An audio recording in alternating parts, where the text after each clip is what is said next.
Final update, it's over. I want to start this out by saying thank you so much to all of the commenters and people who messaged me private words of support and comfort. I have been really slow to catch up to what is happening to me, and though a lot of the comments scared me, I started coming to the natural conclusion that they were right. I felt more and more unsettled as the hours went on. Fiancé's mother kept texting me, and he didn't text me from work like he usually does. He got back late. His job is labor-intensive and requires long hours. When he got back, I was waiting and told him I wanted to talk, right now, because the way events are unfolding is unacceptable to me, the effort I've put into our relationship, and is leaving too many questions unanswered and creating even more. He instantly lit up and demanded to see my phone again.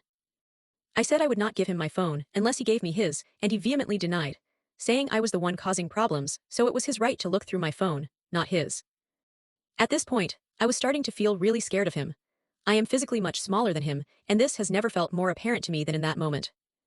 He was speaking really loudly and really closely to me, telling me that his family and him were willing to give me a second chance if I behaved better, this time, that he knew I had it in me to be polite because I always acted that way back in my home country, and that no one else in America would put up with this bullshit.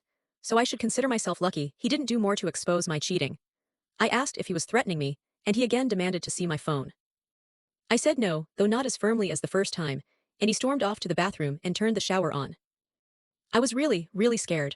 So many of you told me to look him and his family up, and I didn't because I honestly thought it was silly. But I did, right there in our living room. Turns out, he did have a past girlfriend, though he's always maintained he has only had short flings and never a serious relationship. She disappeared 8 years ago, and he was considered a suspect for a while.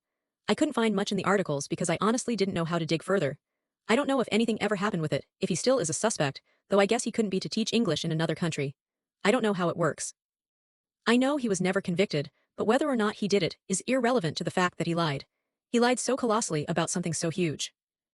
I was genuinely so scared that I started shaking. I couldn't think or do anything. It was the middle of the night, and he was in the shower, and I was just so scared. I really missed my mom and home so much more than I have since I left. I locked myself in our bedroom and called her, and she answered, despite it being the middle of the night, and tried to explain what was happening as best I could. My parents told me to leave all of my things except for family photos, heirlooms, and my work things and go to a hotel. Not to say a word to him, and just do it as quickly as possible. I told them he was in the shower, so they thought I would have enough time to do it without him noticing.